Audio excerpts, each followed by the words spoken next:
ദൈവമക്കളുടെ പ്രാർത്ഥനകളെ ഫലമായിട്ട് അവിടെ ഹൃദയങ്ങളെ തിരിക്കുന്ന കർത്താവെ പശ്ചിമേഷ്യയിൽ കുത്തിപ്പുറപ്പെട്ടിരിക്കുന്ന യുദ്ധം പ്രിയപ്പെട്ടവരെ ദൈവത്തിന്റെ വേലയിൽ പ്രതികൂലമായി ബാധിക്കാതിരിക്കുന്നത് സർവശക്തനായ ദൈവം ലോക നേതാക്കന്മാരുടെ ഹൃദയത്തിൽ ഇപ്പോൾ തന്നെ ഇടപെടുന്നതാണ്. ദൈവമേ, എത്രയും വേഗം ഈ യുദ്ധം അവസാനിച്ച് ലോകത്ത് സമാധാനവും ശാന്തിയും കർത്താവ് കൊണ്ടുവരുന്നതിനായിട്ട് ഞങ്ങൾ പ്രാർത്ഥിക്കുന്നത്.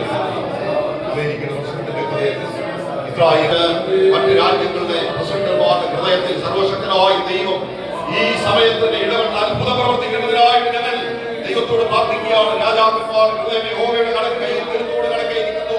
തനിക്ക് ഇഷ്ടമുള്ളവർക്ക് അതിനെ തിരിക്കുന്നു. ദൈവത്തിന്റെ വചനപ്രകാരം ഞങ്ങൾ പ്രാർത്ഥിക്കുന്ന സമയത്ത് കർത്താവിന്റെ ഹൃദയത്തിൽ ഇടപെട്ട് തിരിക്കുമാറാകണം. കർത്താവ് ഇത്രയും സമാധാനം കൊണ്ടുവരണം. യുദ്ധം നീണ്ടു പോകാതെ ശാശ്വത സമാധാനങ്ങളെ സന്തോഷിക്കാൻ ദൈവം ഞങ്ങളെ സഹായിക്കണം.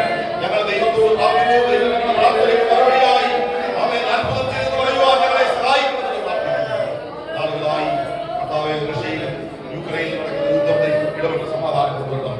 ഞങ്ങളുടെ രാജ്യത്ത് മണിപ്പൂരിൽ ദൈവ സമാധാനം കൊണ്ടുവരണം. ലോകത്തെ യുദ്ധങ്ങൾ നടക്കുന്ന സ്ഥലങ്ങളെല്ലാം ദൈവം സമാധാനം കർത്താവ് അടുവായി യുദ്ധം ആകാതെ അവൻ ലോകം പല ചേരികളായി തിരിഞ്ഞ് പ്രതിസന്ധികളും പ്രശ്നങ്ങളും സൃഷ്ടിക്കാറുണ്ട്.